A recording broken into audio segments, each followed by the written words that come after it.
नमस्कार, स्वराज एक्सप्रेस की खास पेशकश जनता मांगे जवाब में आपका स्वागत है। आपके साथ मैं हूं एसपी त्रिपाठी। देश की जन्नत कहे जाने वाले जम्मू कश्मीर में से कश्मीर में तो आतंकवाद समय समय पर सिर उठाता रहा है, मगर जम्मू में छुटपुट घटनाओं को छोड़ दें तो ये क्षेत्र आतंकवाद से अछूता रहा है। 1990 के दशक में जब कश्मीर में आतंकवाद चरम पर था, तब भी जम्मू में शांति बरकरार रही, लेकिन मौजूदा समय में जम्मू ही आतंकवादियों का नया अड्डा बन गया है। जम्मू में आखिर ऐसा क्या हो गया कि वहां आतंकी वारदातों में अचानक बाढ़ सी आ गई। घात लगाए आतंकी सिक्योरिटी फोर्स को ही नहीं बल्कि आम नागरिकों को भी अब निशाना बना रहे हैं। सुरक्षा बलों के गहन अभियानों के बावजूद आतंकी अपने नापाक मंसूबों में सफल हो रहे हैं। क्या ये स्थानीय आतंकी गुटों की हरकतें हैं या फिर भारत के खिलाफ बॉर्डर पार से पाकिस्तान किसी बड़ी साजिश की तैयारी कर रहा है? क्या जम्मू कश्मीर में होने जा रहे विधानसभा चुनाव को प्रभावित करने के मकसद से आतंक के आका अपने नापाक मंसूबों को अंजाम दे रहे हैं? सवाल तो ये भी है कि क्या जम्मू में आतंकियों का कोई नया लोकल नेटवर्क एक्टिव है, जिसमें जमीनी मददगार, स्थानीय आतंकी और कुछ आम लोग भी शामिल हैं, जो रसद पहुंचाने से लेकर छिपने तक में पाक समर्थित आतंकवादियों की मदद कर रहे हैं? क्योंकि सुरक्षा बलों की भी सबसे बड़ी चिंता यही है कि आतंकी कैसे हर बार वारदात करके भागने में कामयाब हो रहे हैं, कैसे हर हमले के दौरान आतंकवादियों को सुरक्षा बलों की मूवमेंट, ठिकानों और उनके शिविर के बारे में सटीक जानकारी मिलती है। ऐसे में आज चर्चा जम्मू में जिहाद कब खत्म होगा आतंकवाद के इसी मुद्दे पर।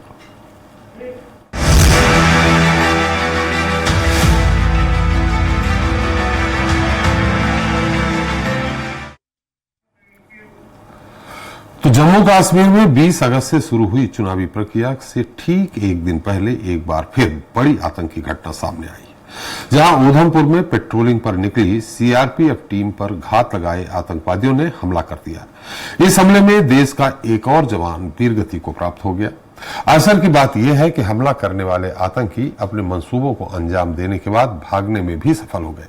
ऐसी स्थिति में एक के बाद एक आतंकवादी वारदातों ने न केवल जम्मू कश्मीर बल्कि पूरे देश को सख्ते में डाल दिया है।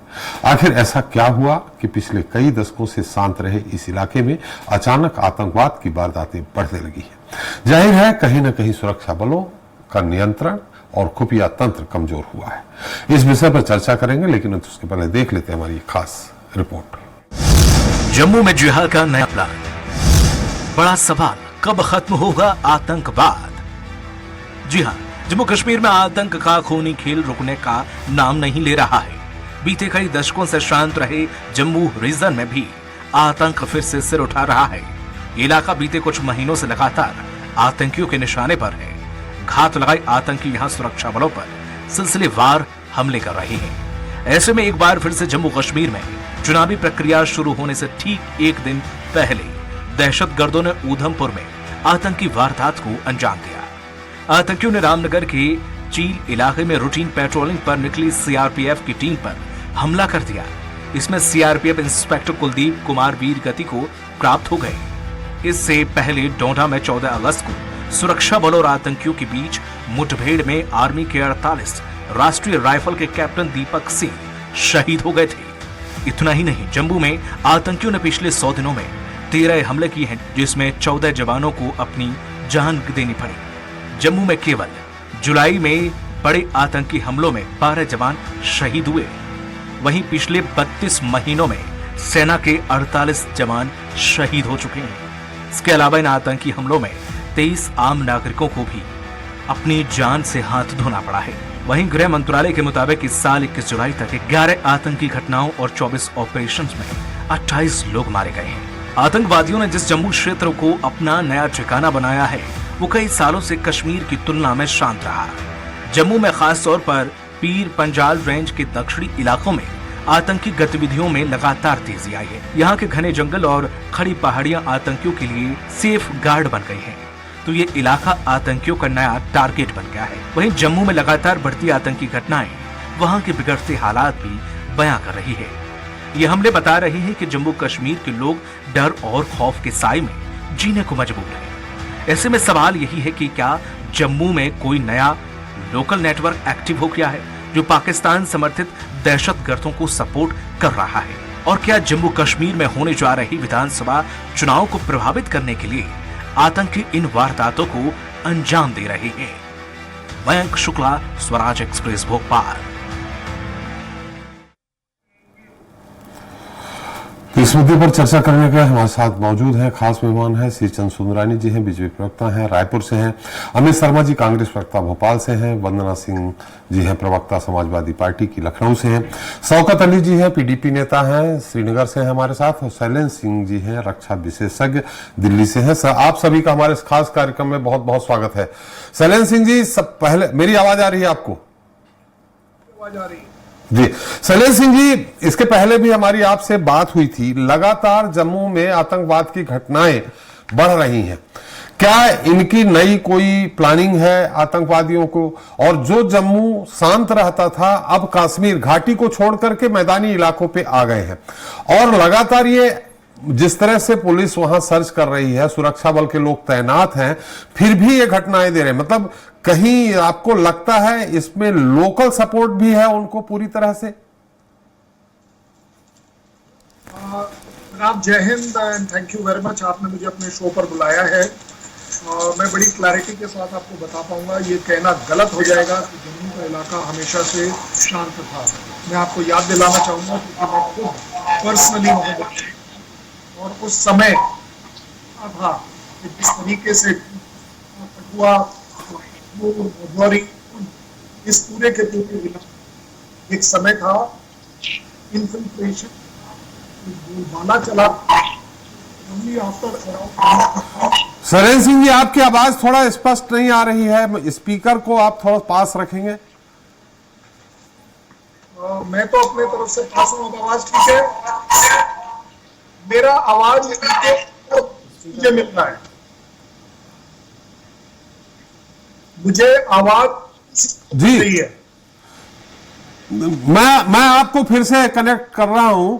आप रुकिए, मैं इसके पहले श्रीचंद सुंदरानी जी के पास एक बार चले जाते हैं। मैं फिर आपके पास आ रहा हूं, आपको कनेक्ट कर रहा हूं जिससे आवाज अच्छी तरह से हमारे दर्शक सुन सके। श्रीचंद जी, मेरी आवाज आ रही? जी आ रही श्रीचंद जी, कुछ दिन पहले ही गृह मंत्री अमित शाह जी ने एक स्टेटमेंट दिया था, 3, 4, 5 महीने हो गए, 6 महीने, कि अब जम्मू कश्मीर पूरी तरह से शांत हो गया है और हम अब वहां जो हमारी सेना है उसको वापस बुलाएंगे। लेकिन यह उल्टा हो रहा है और खासकर मोदी 3 कि जब से पारी शुरू हुई है तब से ये लगातार और बढ़ रहा है। इसको क्या कहीं ना कहीं प्लानिंग में कहीं हमारी ढिलाई है? असफलता मानेंगे या नहीं मानेंगे?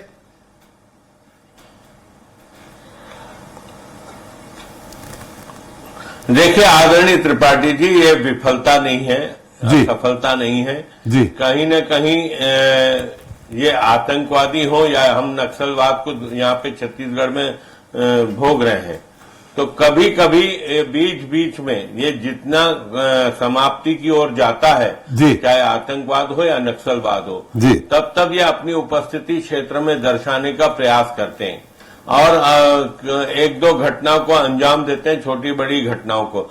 लेकिन अगर त्रिपाठी जी हम पिछले 10 साल पहले की स्थिति को, जम्मू कश्मीर की स्थिति को देखें, तो जिस प्रकार से आतंकवादी हमले होते थे, जिस प्रकार से घटनाएं होती थी, पत्थर फेंकने की घटनाएं होती थी, लगातार उस पे धारा 370 हटने के बाद, राष्ट्रपति शासन लगने के बाद जो लगातार घटनाओं में कमी आई और आतंकवादी गतिविधियों पे रोक भी लगी एक प्रकार से, जिस प्रकार भारत में हमले होते थे और कश्मीर के माध्यम से ही, पाकिस्तान के माध्यम से ही यहाँ पे सारे हमले होते थे, उस पे आज कहीं न कहीं हम दावे के साथ कह सकते हैं रोक लगी है।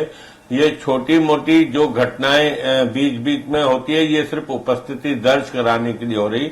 और मुझे लगता है कि सुखद दिन अब आ रहे हैं, प्रजातांत्रिक ढंग से चुनाव भी हो रहे हैं, चुनाव होने के बाद एक सरकार भी बनेगी और जो भी छोटी मोटी बातें हैं, जो लोकल आपने कहा कि कुछ ठिकाने हैं ऐसे जिनको लोकल लोग भी मदद करते होंगे, ऐसा आपने संदेह व्यक्त किया। निश्चित रूप से ये संदेह आपका सही है त्रिपाठी जी। कुछ न बिना लोकल लोगों के सहयोग से संभव नहीं है गतिविधियों को अंजाम देना या आतंकवादी गतिविधियों को अंजाम तक पहुंचाना।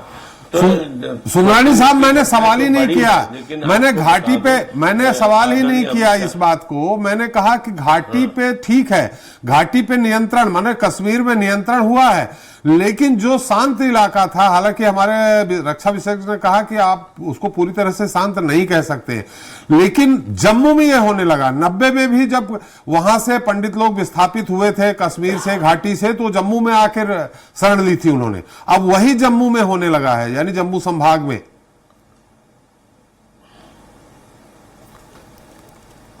नहीं, निश्चित रूप से त्रिपाठी जी, अभी हाल में देखने को मिला है कि जम्मू क्षेत्र में कुछ घटनाएं हुई है और उस घटनाओं को रोक लगनी चाहिए। ये निश्चित रूप से हमारी सरकार बड़ी तत्परता से आदरणीय अमित शाह जी के नेतृत्व में जिस प्रकार से धारा 370 हटाने के बाद पूरे प्रदेश में वहां पे शांति स्थापित हुई है, जम्मू भी हमारा सुरक्षित रहेगा, जम्मू भी आतंकवाद से मुक्त रहेगा।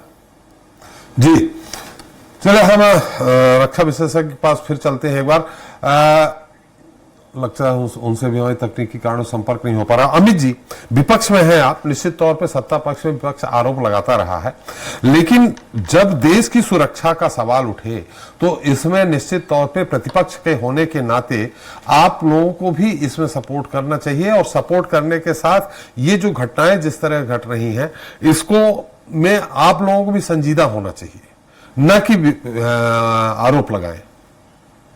देखिए त्रिपाठी जी, कांग्रेस पार्टी ने हमेशा देश हित में, चाहे जम्मू एंड कश्मीर हो, लद्दाख हो, तमिलनाडु हो, छत्तीसगढ़ हो, तमाम किसी भी तरह के अगर सेंट्रल फोर्सेस द्वारा कोई भी चीज कमांड की जाती है तो हमेशा कांग्रेस पार्टी ने देश हित में सरकार के साथ खड़े होके, और अगर सरकार में है तो जनता के हित में और देश हित में निर्णय लेने का काम कांग्रेस पार्टी ने किया। अब जो आपका मुद्दा है, मैं याद दिलाना चाहता हूं, हमारे देश के प्रधानमंत्री आदरणीय श्री नरेंद्र मोदी जी पार्लियामेंट में 2014 में चुन के आते हैं और उनका पहला भाषण जम्मू एंड कश्मीर में होता है, जब ये सारी धारा 370 के बारे में वो विश्लेषण करते हैं कि आज मेरे देश के लोग, जम्मू एंड कश्मीर के लोग खुली हवा में सांस नहीं ले पा रहे। जब 370 हट जाती है, जब हमारे देश के प्रधानमंत्री कहते हैं कि अब 370 हटने के बाद जम्मू एंड कश्मीर के लोग खुली हवा में सांस लेंगे, आज कैसी सांस ली जा रही है जम्मू कश्मीर के लोगों से पूछा जाए। दूसरी बात मैं आपको बता दूं कि 14 से लेकर 24 तक आपने चुनाव ना कराकर जम्मू कश्मीर में आपने वहां लोकतंत्र की हत्या की, और कहीं ना कहीं सेंट्रल फोर्सेस जो थे, ये ऑपरेशन निरंतर लगातार चलता रहता है। इसमें टीवी में कोई चीज आई या कोई पार्टी के गृह मंत्री या नेता लोग इसका बखान करें, मैं समझता था ये पहले कभी नहीं हुआ, लेकिन 10 वर्षों में सेना की आड़ में खड़े होकर जिस तरीके से ऑपरेशनों को पब्लिसिटी के नाम पर, हमारे प्रधानमंत्री ने तो खैर सेना के नाम पर वोट तक मांग लिए, और जिस व्यक्ति जिस तरीके से आपने उस ऑपरेशन को डैमेज भी करा और ऑपरेशन को राजनीतिक रूप देने की कोशिश करी, और आज जम्मू एंड कश्मीर के क्या हालात हैं। पहले तो कश्मीर में ही हुआ करता था, जम्मू तो फिर भी कम से कम 20% हुआ करता था, 80% सेफ था। आज जम्मू में क्या हालात है जो आपने दिखाए। मैं कहना चाहता हूं कि जिस तरीके से 10 वर्षों में जो मोदी सरकार का एक एक्सपेरिमेंट लेबोरेटरी बना दिया जम्मू कश्मीर को, कि सारा ध्यान वहां एकत्रित हो। कई लोगों को पहले 5 साल महबूबा मुफ्ती के साथ सरकार चलाते हैं सत्ता के लिए, फिर उन्हें आतंकवादी घोषित करते हैं, फिर उनको सारे जितने नेता हैं उन लोगों को गोपनीय तरीके से बंद करते हैं, कई लोगों को सेंट्रल फोर्सेस से बंद कराया जाता है, दबाव बनाया जाता है। अब यह मैसेज दिया जाता है गृह मंत्री द्वारा देश में कि जम्मू एंड कश्मीर में शांति है, फिर जाके पंडितों के नाम पर राजनीति करी जाती है कि कश्मीर में तो पहले से ज्यादा शांति है। पंडित जो है पलायन कर गए, धारा 370 के बाद कश्मीरी पंडित अपने घर लौट गए, व्यवसाय कर रहे हैं, खुश हो रहे हैं, लेकिन वो न पहुंच पाए। कई कश्मीरी पंडितों की हत्या कर दी गई, उनके परिवार की हत्या कर दी गई, लेकिन सरकार राजनीति करती रही, गृह मंत्री राजनीतिक बयान संसद में देते रहे। जब पंडितों की बात आई तो पंडित के नाम पर एक फिल्म बनाने वाला जम्मू कश्मीर पर वो करोड़ों रुपए लेके चला गया, लेकिन जम्मू कश्मीर के पंडितों को और वहां की आवाम को कुछ नहीं मिला। मैं पूछना चाहता हूं, इस सरकार ने एक एक्सपेरिमेंट करा। बुरहान वानी वहां का एक नेता हुआ करता था जिसे आतंकवादी बताया, और सरकार ने पहले उसे आतंकवादी घोषित करा, उसके भाई को मारा, और उसके बाद उसके घर पर सरकार 11 लाख रुपए का मुआवजा लेने चली गई। तो सरकार जो है कंफ्यूज है। मुआवजा देने की लेने मुआवजा देने चली गई कि हमें जो सेंट्रल फोर्सेस है, जो पुलिस है, उसने गलत तरीके से, वहां की आवाम ने आवाज उठाई तो गलत तरीके से मार दिया गया। तो सरकार द्वारा 11 लाख रुपए का मुआवजा ये किसी ने नहीं दिखाया होगा। और ये खुद अटल बिहारी वाजपेयी जी के जो बयान थे कि शांति से कश्मीर बहाल होगा, शांति से हम अपने सारी चीजों को बहाल करेंगे, लेकिन ये सेंट्रल फोर्सेस के दबाव से और राजनीतिक सेंट्रल फोर्सेस के जो उपयोग इन्होंने करा है। हमारी सेना हमेशा ऑपरेशन करती है, अपनी जान हथेली पे लेकर आपका कहने का मतलब कि धारा ऑपरेशन को करती है। ये सिर्फ राजनीतिक और जम्मू कश्मीर को एक राजनीतिक लेबोरेटरी 10 साल तक बना के रखा। अमित जी, आपका कहना है कि धारा 370 हटाना गलत था क्या? देखिए, धारा 370 हटाना गलत था कि नहीं था, मैं उस बात पर नहीं जाना चाहता। जो देश की सरकार ने निर्णय लिया, हर देश का नागरिक उसके साथ है, लेकिन परिणाम क्या है? आज आप 10 साल तक चुनाव नहीं करा पा रहे, 10 साल बाद आप चुनाव करने की कोशिश कर रहे हैं। किस तरीके से आप देखिए, हमारे सेना के जवान रोज शहीद हो रहे हैं, रोज वहां की जनता आवाम मारी जा रही है, रोज वहां पर लोग कत्लेआम किए जा रहे हैं, और आप संसद के अंदर दिल्ली में बोलते हैं कि कश्मीर में शांति है। यह सरकार को तय करना है कि हम किसी भी जगह दबाव बनाकर क्या शांति पैदा कर सकते हैं। इनके लद्दाख में खुद ही के बीजेपी के अंतिम बात, इनके बीजेपी के लद्दाख के सांसद ने वह 21 दिन तक भूख हड़ताल करी। आप पूछिए, पहले वो पार्लियामेंट में क्या बोलता था और उसके बाद उसने खुद ने स्वीकार करा कि आज लद्दाख के क्या हालात है। तो ये विचार सरकार को मतलब आपका कहना है कि जो केंद्र शासित राज्य घोषित किए वो नहीं घोषित होने चाहिए। समय पे चुनाव होने थे और चुनाव हो तो रहे 10 साल बाद हो रहे हैं त्रिपाठी जी, 10 साल बाद नहीं, चुनाव इसके पहले चुनाव अभी रोके गए, चुनाव अभी 5 साल ही रोके गए, 4-5 साल ही रोके गए। क्यों आपने राजनीति का विषय बनाया जम्मू कश्मीर को? 4-5 साल ही रोके गए। खैर, हम फिर से एक बार जाते हैं। शैलेंद्र सिंह जी, मैं आपके पास आ रहा हूं, चूंकि राजनीति की बात होने लगी है, इसलिए हमारे साथ शौकत अली जी हैं, पीटीबी पे है, वंदना सिंह जी हैं लखनऊ से, समा इनकी बात ले लेते हैं, फिर वास्तविक की स्थिति क्या है मैं आपके पास आता हूं। हमारे साथ शौकत जी हैं। शौकत जी, मेरी आवाज आ रही है? अगर हम अपनी कथाएं बोलते हैं, लगता है तकनीकी कारणों से अब हम आपसे भी संपर्क नहीं कर पा रहे हैं। हमारे साथ वंदना सिंह जी हैं, सपा प्रवक्ता हैं। वंदना जी, मेरी आवाज आ रही है आपको? जी, आ रही है जी। वंदना जी, जिस तरह से अब जम्मू में जो घटनाएं घट रही हैं, पहले जम्मू एक तरह से, हालांकि शैलेंद्र सिंह जी ज्यादा बेहतर बताएंगे, हम लोग जो बाहर हैं हम लोग ये मानते थे कि जम्मू में शांति है, जम्मू संभाग में, कश्मीर संभाग यानी घाटी में जिस तरह से अशांति थी। लेकिन ये तो आप मानेंगे कि धारा 370 हटने के बाद, वहां फोर्स लगाने के बाद, जो कश्मीर में पत्थरबाजी से लेकर अन्य तरह की जो घटनाएं हो रही थी, आतंकवाद जिस तरह से फैला हुआ था, उसमें कंट्रोल हुआ है। हाँ, जम्मू में इस तरह घटनाएं कुछ ज्यादा ही होने लगी हैं मोदी 3 सरकार के बाद से। जी, दो टूक बात करते हैं मिस्टर त्रिपाठी जी। आप बोल रहे हैं धारा 370 हटाने के बाद घटनाएं कम हुई हैं जी। रोज एक जवान शहीद होता है, रोज कोई ना कोई मौत वहां हो रही है, शहादत हो रही है। वो हमारे आपके बच्चे नहीं है, हमारे आपके भाई बहन नहीं है। कौन सी यहाँ पे कमी हो गई है, आप ये बता दें मुझे घटनाओं में। ये जो सबसे पहले जो बोल रहे थे, मैं उनका नाम नहीं सुन पाई ठीक से, माफ कीजिएगा, कहते हैं सृजन सुंदरानी जी हैं, भाजपा प्रवक्ता। छोटी मोटी घटनाएं होती रहती हैं जी। इनको छोटी मोटी घटनाएं नजर आ रही है, शर्म नहीं आती है इनको इस तरह के शब्दों का इस्तेमाल करते हुए। वो किसी के भाई बहन नहीं है, किसी का बेटा नहीं है। रोज एक शहीद हो रहा है, सब शहीद हुआ है। उसके पहले कितने जवान शहीद हुआ, सीआरपीएफ का जवान शहीद हुआ है। किस तरह का वक्तव्य दे रहे हैं बैठ के वहां पे? वंदना जी धारा 370 हटने के पहले भी इस तरह की बहुत सारी घटनाएं हुई हैं, होती रही हैं। हटने के पहले भी होती थी घटनाएं, लेकिन इस तरह से जिस तरह से ये वाहवाही लूट रहे हैं और कह रहे हैं धारा 370 हटने के बाद क्या अचीवमेंट हुआ है, आप मुझे बताएंगे त्रिपाठी जी? धारा 370 हटने के बाद क्या अचीव किया है हमने? मुझे एक अचीवमेंट बता दीजिए आप। बहुत आसान है अपना। अगर आंकड़े देखें तो जवानों की जो कश्मीर में घाटी में शहीद होने की संख्या में बहुत कम से कम 80% गिरावट आई है। आंकड़े तो सही आते ही नहीं है।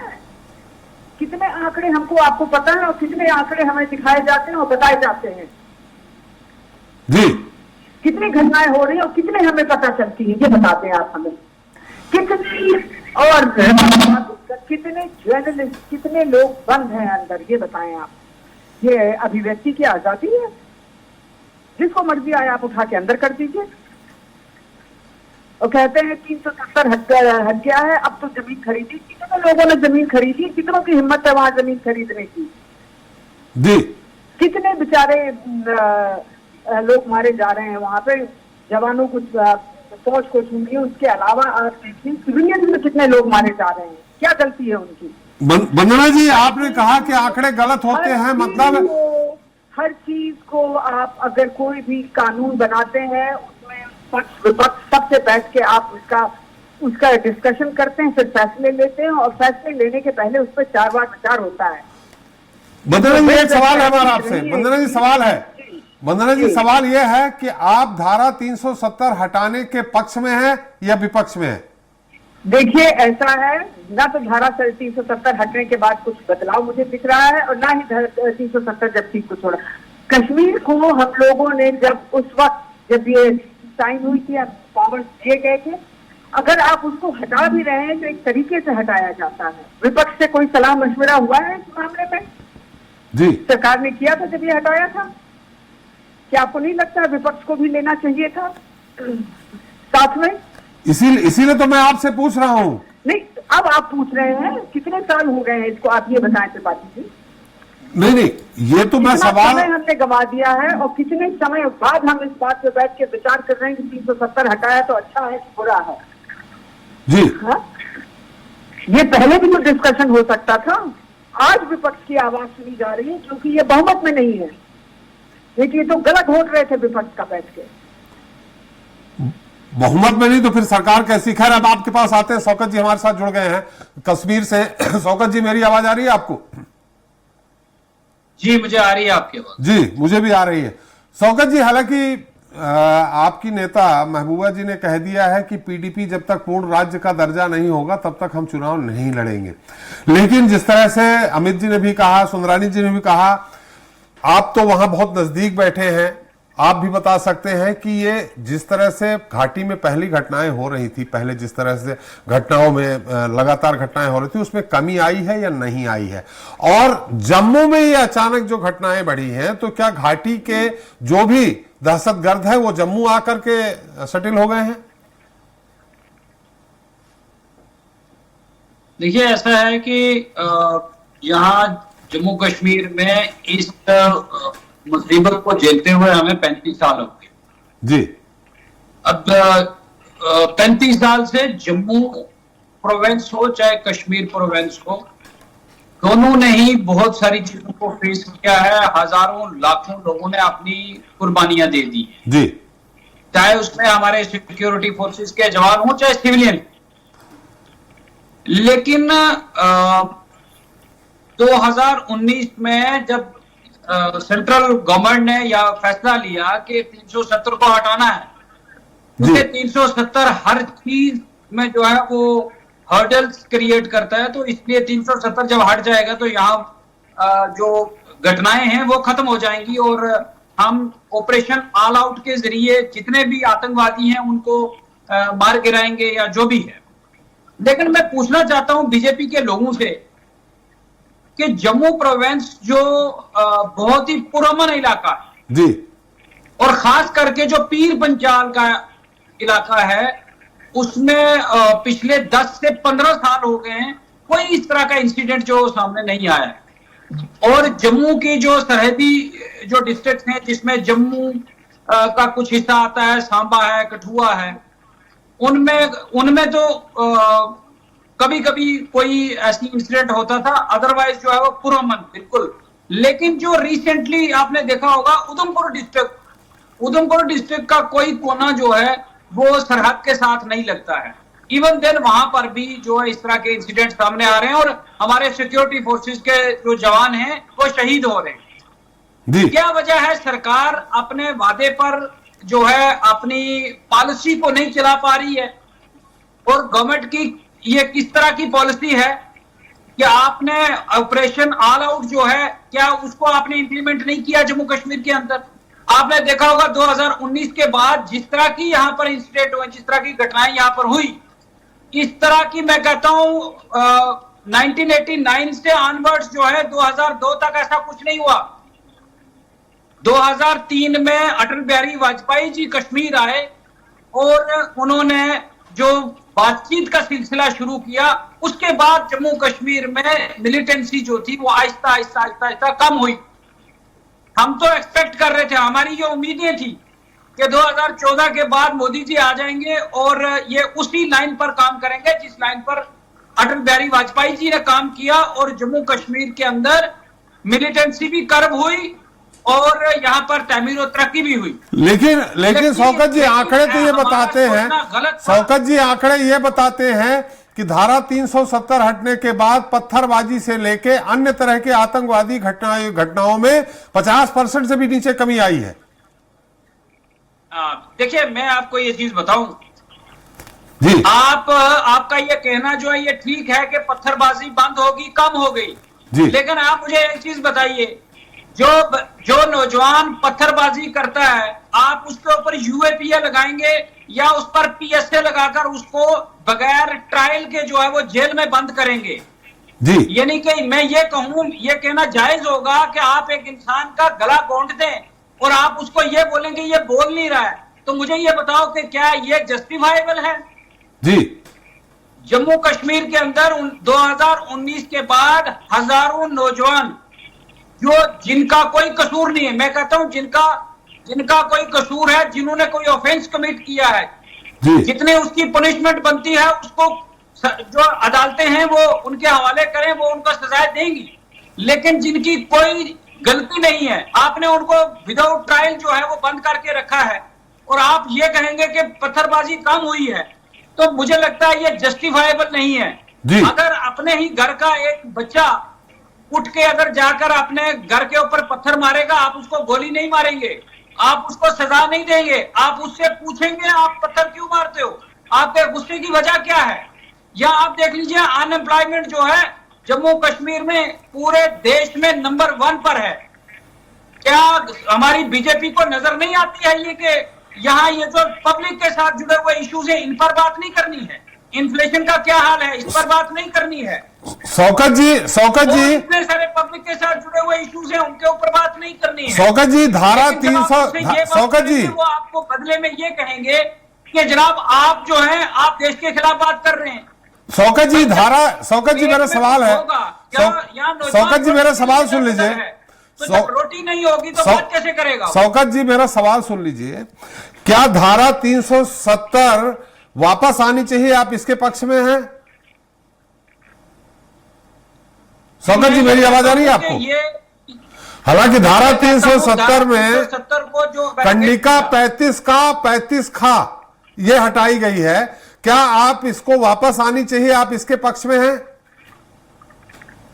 मेरा ये कहना है कि पहले जो हटाया गया है वो गलत तरीके से हटाया गया है जी। आपको अगर थोड़ा सा मैं पीछे ले चलूं, 2019 में 5 अगस्त को पूरे जम्मू कश्मीर को जेल में तब्दील करके, देखिए मैं आपको एक चीज बताना चाहता हूं, जब भी कानून बनता है लोगों की डेवलपमेंट के लिए बनता है, लोगों के रिफॉर्म्स के लिए बनता है, लेकिन बीजेपी ने चाहा कि पूरे जम्मू कश्मीर को यरगमाल बनाकर जेल में तब्दील करके और कानून हमारे लिए बनाते हैं और खुशियां मनाते हैं वो जिनको 370 से कुछ लेना देना नहीं है। मैं आज भी कहता हूं जम्मू कश्मीर का जो स्पेशल स्टेटस है, जम्मू कश्मीर एक छोटा मोटा मुल्क था, एक बहुत अच्छी रियासत जिसका स्पेशल स्टेटस, जिसकी स्पेशल आइडेंटिटी और और बीजेपी को कोई हक नहीं बनता उसको अनकॉन्स्टिट्यूशनली उसको 370 को और स्पेशल स्टेटस को रिमूव करना।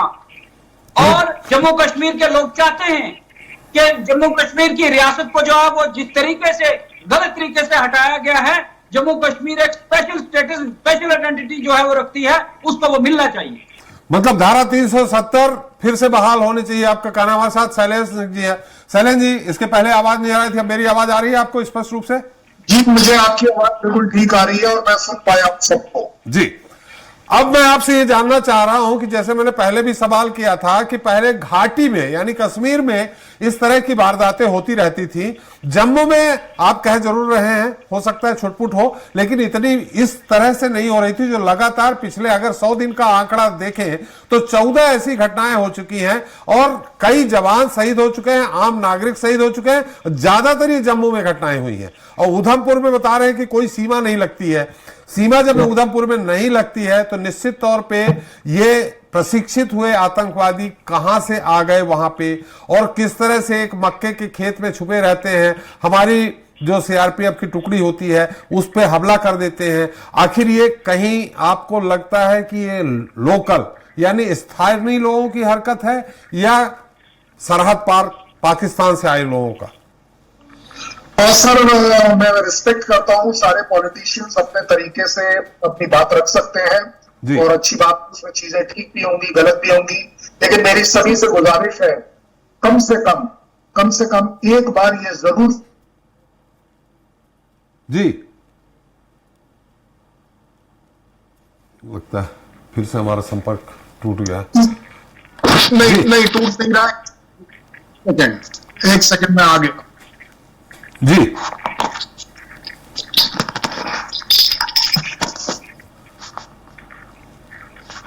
जी, अब आप मेरे को सुन पा रहे हैं? बिल्कुल बिल्कुल। ओके सर, मुझे जरा 1 मिनट का पूरा टाइम दीजिएगा। जी जी। रिक्वेस्ट ये है कि सर क्रिटिसाइज करिए, इवैल्यूएट करिए, अच्छे से प्रोटेस्ट करिए, बट अपने देश के हित में करिए, अपने देश के लिए करिए। जेएनके मेरा अपना पार्ट है, ये जेएनके वो जेएनके है जो हम अपने भारत की शान समझते हैं, और यहां अगर कुछ भी गलत होता है तो मैं सबको रिक्वेस्ट करूंगा कि प्रोटेस्ट करिए, उसको रोकिए, बट सिर्फ क्रिटिसाइज करने से सोल्यूशन नहीं होगा। एक एक कर पॉइंट लेंगे। टेरर के जो आंकड़े हैं वो गलत हैं। सर, जिसने भी ये बोला, मैं जरूर रिक्वेस्ट करूंगा प्रैक्टिकली एक बार उन आंकड़ों को एक साल के हिसाब से स्प्लिट कर देख लीजिए। मैं आपके शो पर कान पकड़कर माफी मांगूंगा अगर उसमें गिरावट नहीं आई हो। अगर हर साल वाले को आप चेक कर लीजिए, इंसिडेंसेस को मत पकड़िए, एवरेज की बात करिए, साल में बात करिए। दूसरा, किसी ने कहा कि उधमपुर के साथ कोई बाउंड्री नहीं लगती है। मुझे लगता है कि सर आप थोड़ा सा एक बार मैप को फिर से देखिए, क्योंकि मैं सर्व कर चुका हूं, इसलिए अब आपको एग्जैक्ट बता रहा हूं। सांबा कठपुर से जो इन्फिल्ट्रेशन पहले भी होता था वो कहां जाता था? हीरानगर क्रॉस करके, पहाड़ी क्रॉस करके रामनगर कुलवंता में जाता था, जो कि उधमपुर डिस्ट्रिक्ट का पार्ट है। सो कृपया कर ये मत बोलिए कि, और ये शॉर्टेस्ट पार्ट है बाय द वे। अगर श्रीनगर वाले रूट से मैं बोलूंगा तो वो लंबा पार्ट है। ये मेरे पैदल चलने हुए रास्ते हैं सर, इसलिए इस पर डिस्प्यूट मत करिएगा, क्योंकि इन पैरों ने उन्हें नापा हुआ है। कहां से कहां किलोमीटर्स में हम नहीं बात करते, हम आवर्स में बात करते हैं। सो अगर आप ये बात करें कि हमारा जो टेररिस्ट है वो डोडा कैसे पहुंचता है, उधमपुर कैसे पहुंचता है, ये हमें पता है। और मैं आपको जिम्मेदारी से कह रहा हूं कि बॉर्डर का मतलब ये नहीं होता है, ये तो वो वाली बात हो गई कि सबसे नजदीक बॉर्डर सांबा है। सांबा में गलार टांडा से पाकिस्तान को अगर क्रॉस करना है तो मेरे ख्याल बहुत ज्यादा कोशिश करेंगे तो 20 से 25 मीटर है क्रॉसिंग करते हैं। कितना आसानी है। सरकंडे का पूरा एक झुंड है, वहां एक जंगल है सरकंडों का, जिसके अंदर से आप आ सकते हैं। कटिंग्स हैं उस रिवर की, उसके अंदर से आपके पड़ोस से आदमी निकल सकता है। So let us not discuss के कौन कहां से आया। यस, गलती हमारी ये देखनी चाहिए और इसके लिए सबको एकजुट होना चाहिए कि इन्फिल्ट्रेशन को रोका जाए। ये कहना गलत हो जाएगा कि सिर्फ, मैं आपको जिम्मेदारी से कह रहा हूं, चलिए मेरे साथ रामनगर चलते हैं, कुलवंता चलते हैं। कौन सा एक फैमिली अगर ये कहने को तैयार हो जाए कि नहीं हमारे साथ जाति हो रही है, ये अगर वो बोलते हैं तो मैं मान लूंगा कि वो लोग होम ग्रोन टेररिस्ट बन सकते हैं। बात आ गई सबसे बड़ी 370 की। सर प्लीज एक बार इवैल्यूएट करके देखिए सच्चे दिल से। 370 में ना पहले ना अब में कोई फर्क है। 370 हटाने का मकसद ये कभी नहीं हो सकता कि टेररिज्म कम हो जाए। जी 370 को हटाने का मकसद उस समय था कि वो देश की मेन स्ट्रीम से मिल जाए। हम जितना अपने देश की इकोनॉमिक ग्रोथ को देखते हैं उसका कुछ शेयर वहां चला जाए। मैं जिम्मेदारी से अगेन बोल सकता हूं, चलिए मेरे साथ शिकारा वाले से बात कर लेते हैं। 370 से पहले उसको अगर सप्ताह में एक दिन की भी 450 की दिहाड़ी मिलती थी तो मैं नाम बदल दूंगा अपना। अगर 370 के बाद और आज पिछले 1 साल 2 साल में अगर बात करें, ऐसा कौन सा हर 2 दिन में 1 दिन ऐसा नहीं होता कि उसको उसकी दिहाड़ी मिल जाती है।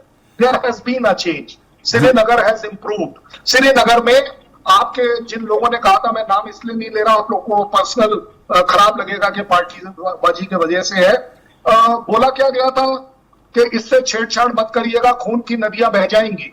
जी किस किस ने खून की नदी बहाई ये आप सबको पता है। किसी ने यह भी कह दिया था कि भारतीय झंडा पकड़ने वाला हाथ नहीं होगा। आज हर हाथ में झंडा है, हर दिल में झंडा है। ये वही लाल चौक है। लेट अस टेक प्राइड कि यस चीजें ठीक भी हुई हैं। मैं जम्मू पर आऊंगा, मैं वो पूरा ब्लेम लेने के लिए तैयार हूं कि क्या हुआ क्या नहीं हुआ।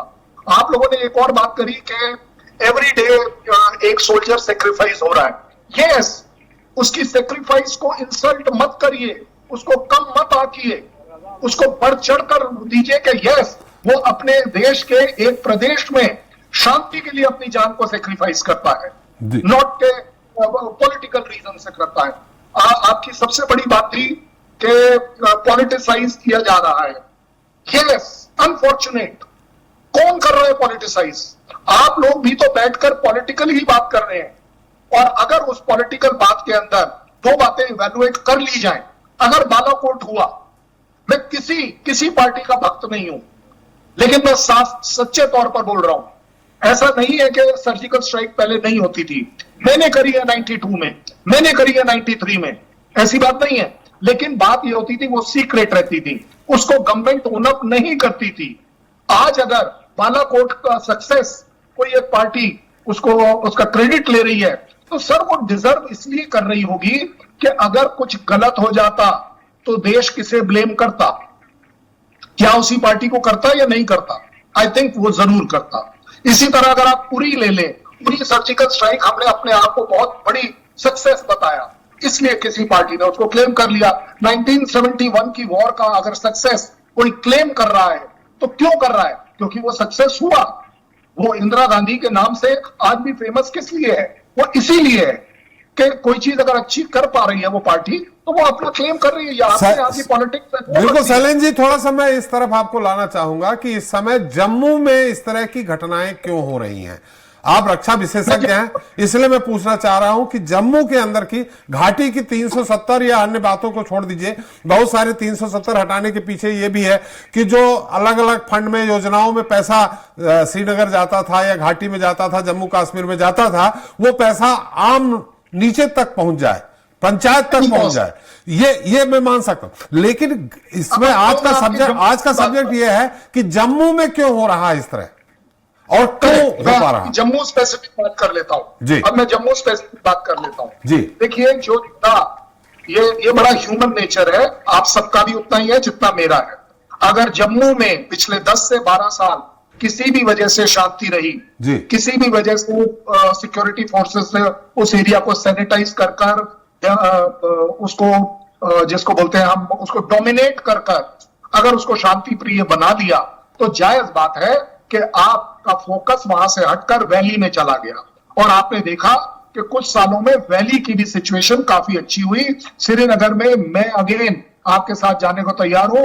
रात के 2-2 बजे भी हमने ट्रेवल किया है और हमें किसी ने नहीं रोका है। सिक्योरिटी फोर्सेस लगी होती थी, लेकिन इसका मतलब यह नहीं था कि सड़कों के ऊपर कोई नहीं था। सड़कों पर लोग चल रहे थे, गाड़ियां चल रही थी। सबसे बड़ी बात है कि जम्मू में क्यों, सीधी बात है, अगर पाकिस्तान ये एक प्लान बनाता है लॉजिकल कि इलेक्शन आने वाले हैं, जम्मू शांत है, अगर इन 2 चीजों को न्यूट्रलाइज करना है तो शुरुआत कहां से करी जाए?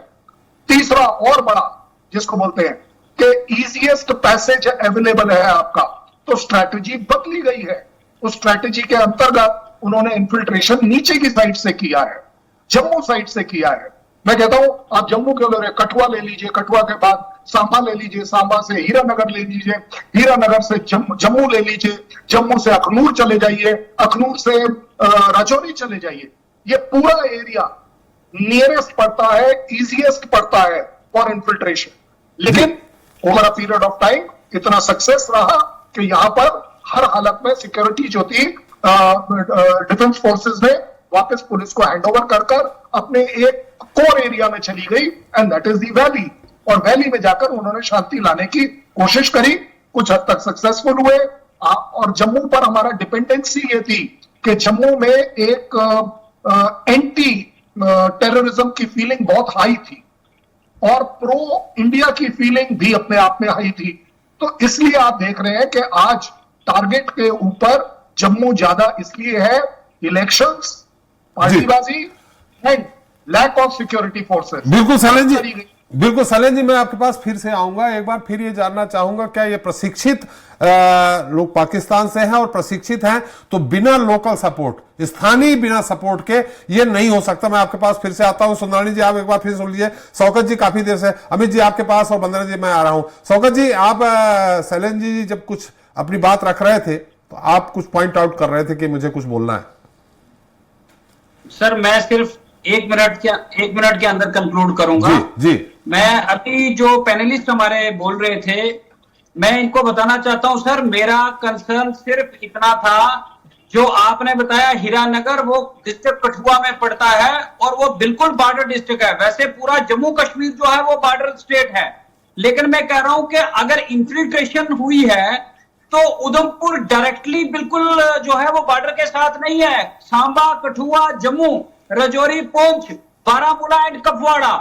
मैं जम्मू कश्मीर का रहने वाला हूं सर, सारा पता है, पर फोकस इस बात पर नहीं है। दूसरी बात जो आपने कही सर, आपने कहा 370 इसलिए नहीं हटाया कि यहां मिलिटेंसी कम हो जाए, हमने इसलिए हटाया ताकि वहां पर मेन स्ट्रीम में लोग आ जाएं, वहां पर डेवलपमेंट हो जाए। सर मैं आपसे पूछना चाहता हूं, और मैं साथ में बीजेपी से भी पूछना चाहता हूं जी, हम आप पर यकीन कर लें या ऑनरेबल होम मिनिस्टर पर यकीन कर लें? ऑनरेबल होम मिनिस्टर साहब ने कहा मिलिटेंसी खत्म हो जाएगी।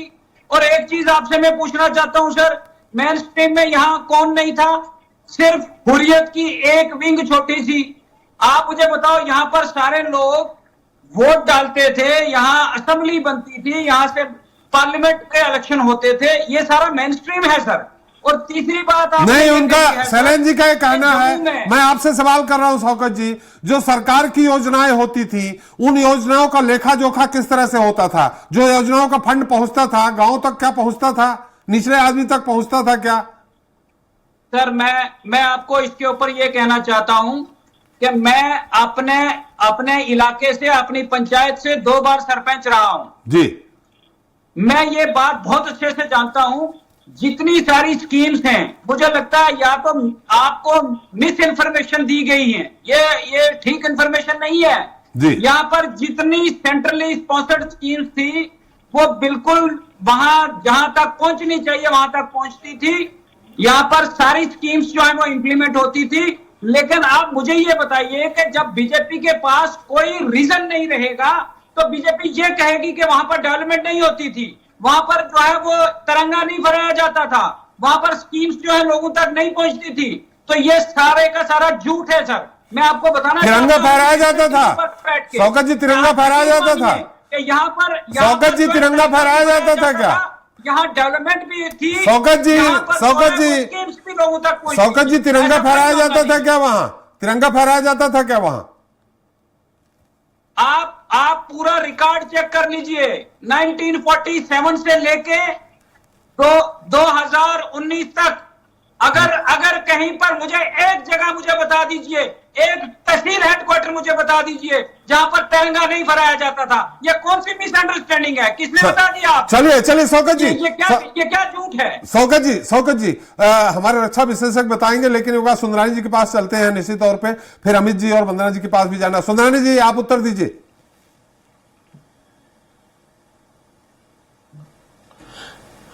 आदरणीय त्रिपाठी जी, मैं शौकत भाई को भी सुन रहा था, आदरणीय वंदना जी को भी सुन रहा था, रक्षा विशेषज्ञ जी को भी सुन रहा था। और अमित जी ने बहुत सारी बात कह दी। उन्होंने कहा बुरहान वाली के मामले में आपने उनको मुआवजा देने पहुंच गए थे।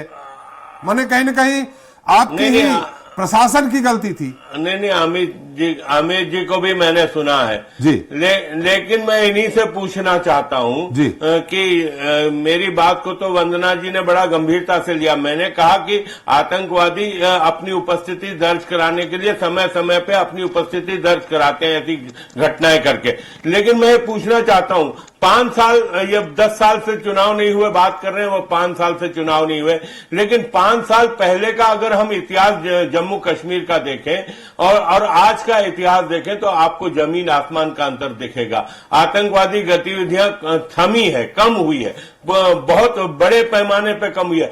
क्या इसका ये उदाहरण नहीं हो सकता? लोकसभा चुनाव में हमने देखा जम्मू कश्मीर में 10%, 15%, 20% से अधिक मतदान नहीं होता था, जहां 55%, 60% मतदान हुआ। क्या ये संदेश नहीं है कि प्रजातंत्र की नींव मजबूत हो रही है जम्मू कश्मीर में? केंद्र का पैसा सीधा गांव तक पहुंचने का प्रयास माननीय अमित शाह जी का जो लक्ष्य रहा, माननीय मोदी जी की सरकार का जो लक्ष्य रहा कि जो सुविधाएं पूरे देश की जनता को मिलती है, जम्मू कश्मीर भी हमारे देश का मुकुट है। हम तो मुकुट मानते हैं जम्मू कश्मीर को, गर्व होता है जम्मू कश्मीर हमारे पास है और हम उसको भारत का हिस्सा मानते हैं। और धारा 370 समाप्त होने के बाद जो चुनाव हुए वहां पे और आने वाले समय में जो विधानसभा के चुनाव होंगे तो निश्चित रूप से आप देखिएगा लोग प्रजातंत्र पर विश्वास बढ़ा। और ये तिरंगा 1947 से फहराने की बात कर रहे थे शौकत भाई, लाल किले पे हमारे आदरणीय मुरली मनोहर जोशी जी को घोषित करके जाना पड़ा और ऐसी स्थिति आई कि और हमने डॉक्टर श्यामा प्रसाद मुखर्जी को खोया है साहब तिरंगा फहराने के मामले में। आप कहते 47 से तिरंगा झंडा फहराया जाता था शौकत भाई, बिल्कुल गलत वो ये कह रहे हैं आज अगर तिरंगा जो सरकारी दफ्तर थे हर सरकारी दफ्तर में फहराया जा रहा था। Law and order problem create करने के लिए आए थे, तिरंगा फहराने के लिए नहीं आए थे। वो लॉ एंड ऑर्डर क्रिएट करने आए थे। आप त्रिपाठी जी आप स्वयं जानते हैं हमारे आदरणीय मुरली मनोहर जोशी जी घोषित करके हमारे हजारों भारतीय जनता पार्टी के कार्यकर्ताओं के साथ लाल चौक पे जाके झंडा फहराया था। ये स्थिति थी कि डॉक्टर श्यामा प्रसाद मुखर्जी हमने खोए, डॉक्टर साहब को हमने खोया है जम्मू कश्मीर में झंडा फहराने के नाम से। तो ये क्या झंडा फहराने की बात करेंगे? और ये छोटा मोटा मुल्क बता रहे कश्मीर को।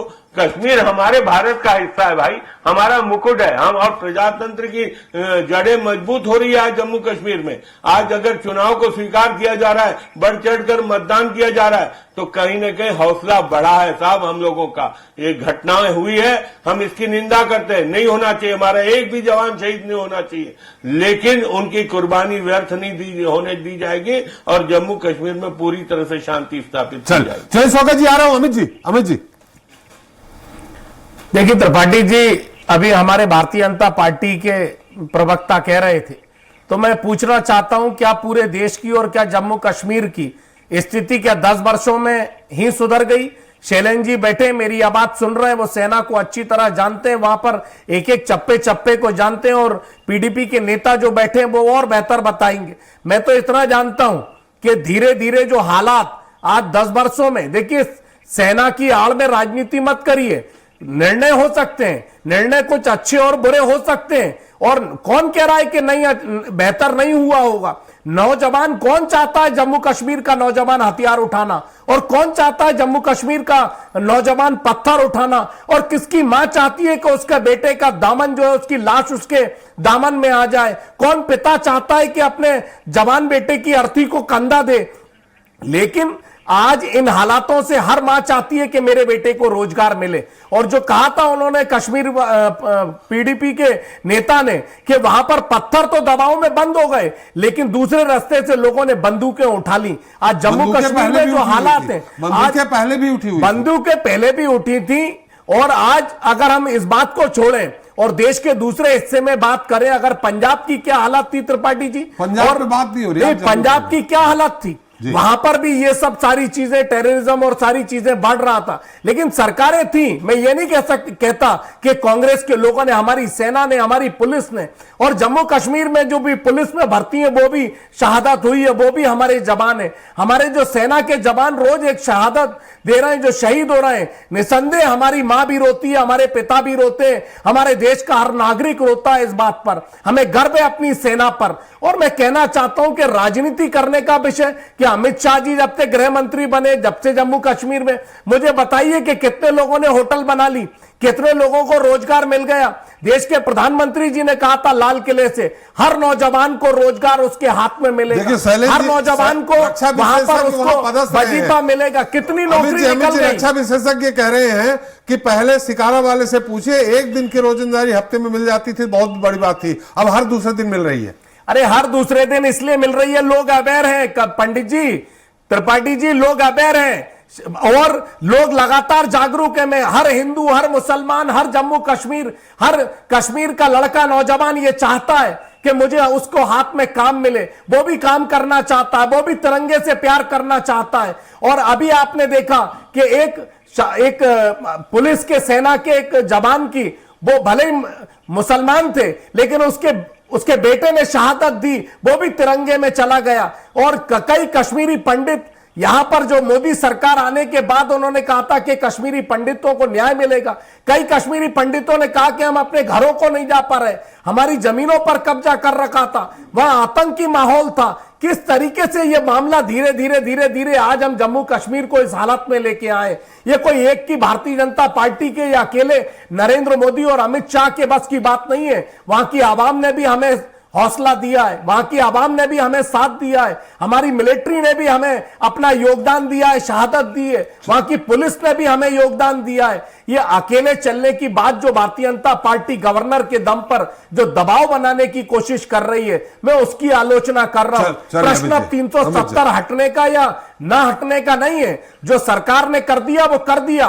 अब उस सरकार में उसको काम को कैसे बेहतर किया जाए, शायद इस पर चर्चा होनी चाहिए। कैसे रोजगार दिए जाए, कैसे लोगों को वापस पहुंचाया जाए, इस पर बात होनी चाहिए। वंदना जी मेरी आवाज आ रही है आपको?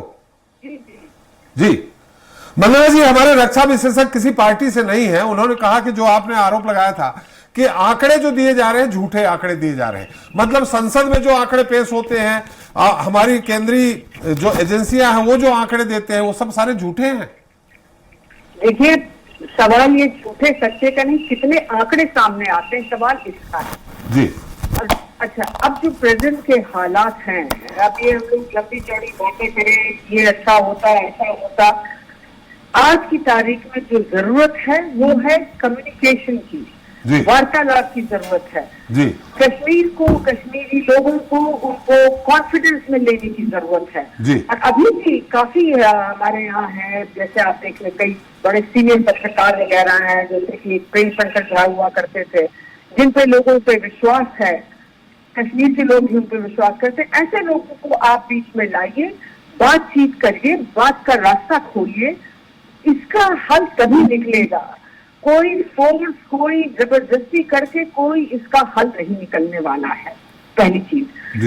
दूसरी चीज, कश्मीर हमेशा हिंदुस्तान का अभिन्न एक रहा है और रहेगा, और वो भी चाहते हैं कि हमारे साथ, हमारे बहुत सारे, मेरे भी खुद के पर्सनल कई कश्मीरी दोस्त हैं, और जब मैं देखती हूँ वो भी अपने को उतना ही हिंदुस्तानी समझते हैं जितना हम और आप समझते हैं।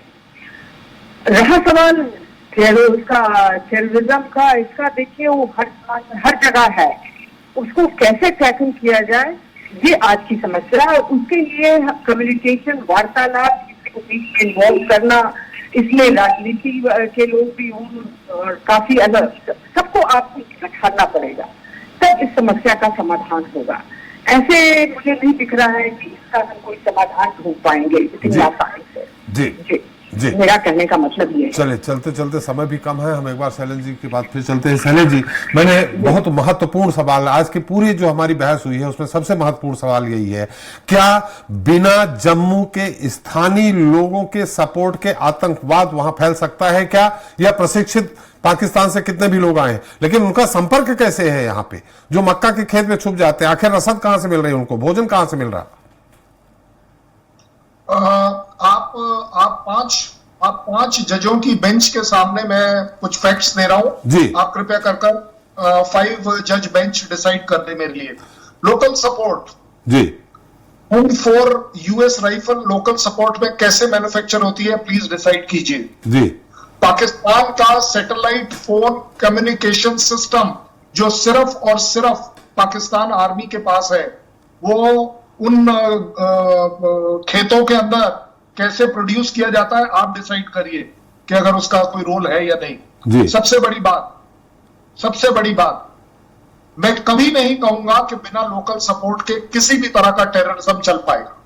लोकल सपोर्ट होगा तभी चलेगा, और जी। वो लोकल सपोर्ट नाइट्स के तौर पर, बकरवाल्स के तौर पर, मिसक्रिएंट्स के तौर पर, डिसग्रंटल्ड एलिमेंट्स के तौर पर जरूर हो सकता है, और इसके बिना होगा भी जी। नहीं। लेकिन इससे भी एक बड़ी चीज है डर की वजह से भी ये होता जी। है, और ये हमने अपने लाइफ टाइम में एक्सपीरियंस किया है कि गांव के लोग डर के मारे उस दिन नहीं बताते कि आज रात को लोग हमारे यहां से क्रॉस कर गए।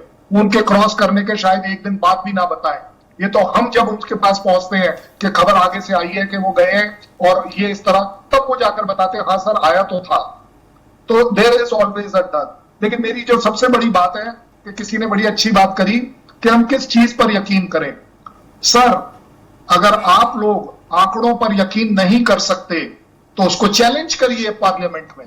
जी। जो बोल रहा है आप उसको चैलेंज करिए, ये आपका हक है। लेकिन मेरी को और मेरी पब्लिक को ये बता के क्या फायदा कि आंकड़े गलत हैं। आप ओपोजिशन में हैं, आपकी जिम्मेदारी है कि आप सही आंकड़े निकलवाइए, नहीं तो आप भी उसका पार्ट है, आप भी उस सिस्टम का पार्ट है जो गलत इंफॉर्मेशन फैला रहा है। या तो सही आंकड़े लेकर आइए और निकलवाइए, गवर्नमेंट को अकाउंटेबल बनाइए। उसके बाद अगर आप ऐसी बात करें तो मैं भी आपके साथ हूं। सबसे बड़ी बात आई थी कि वो होम मिनिस्टर साहब ने कह दिया कि काफी कुछ अच्छा हो जाएगा। देखिए, अगर वहां कुछ अच्छा नहीं हो रहा तो ट्यूलिप फेस्टिवल कैसे मनने लगा? ट्यूलिप फेस्टिवल में 3 दिन में आपका नंबर नहीं पड़ रहा। ये जो 1 से 1.5 करोड़ टूरिस्ट जो है वो क्या टेररिज्म देखने जा रहे हैं? आप अपने लिए खुद डिसाइड करिएगा। मुझे बता दीजिए, हर सरकारी बिल्डिंग के ऊपर शैलेश जी थोड़ा संक्षेप में, क्योंकि टाइम हमारा हो गया है, बहुत संक्षेप में जी, संक्षेप में थोड़ा सा, बहुत अंतिम आधा मिनट बचा है हमारे पास। आप संक्षेप में अपना जो भी बात कहनी है संक्षेप में कह दीजिए। जनाब, मैं सिर्फ एक बात कह सकता हूं कि लोकल्स को भी मोटिवेट करने की जिम्मेवारी आप 5 लोगों की है, छठा आदमी मैं हूं। सच्चाई से चीजों को पेश करिए, लोगों के अंदर फेथ जगाइए, डाउट मत जगाइए। बताइए तरीका कि कैसे हम इस टेररिज्म को फाइट कर सकते हैं एज सिविलियंस। जी, चलिए हमारा समय भी समाप्त हो गया। शौकत जी, मैं फिर से इसके बाद फिर अगले किसी एपिसोड में हम लोग बैठेंगे। आपको मैं टाइम नहीं दे पा रहा हूं क्योंकि मेरा समय समाप्त हो गया। अब तो वहां चुनाव भी है, हमारी आपकी मुलाकात होती ही रहेगी। बहुत बहुत धन्यवाद शौकत जी आपका, शैलेंद्र जी आपका, वंदना जी आपका, अमित जी आपका और श्री चंद सुंदरानी जी आपका हमारे साथ चर्चा में शरीक होने के लिए और भाग लेने के लिए। तो आज हमने चर्चा की जम्मू में लगातार बढ़ती आतंकी घटनाओं की। शांतिपूर्ण माहौल के लिए जाना जाने वाला जम्मू पिछले कुछ समय में ताबड़तोड़ आतंकी हमलों से सहमा हुआ है।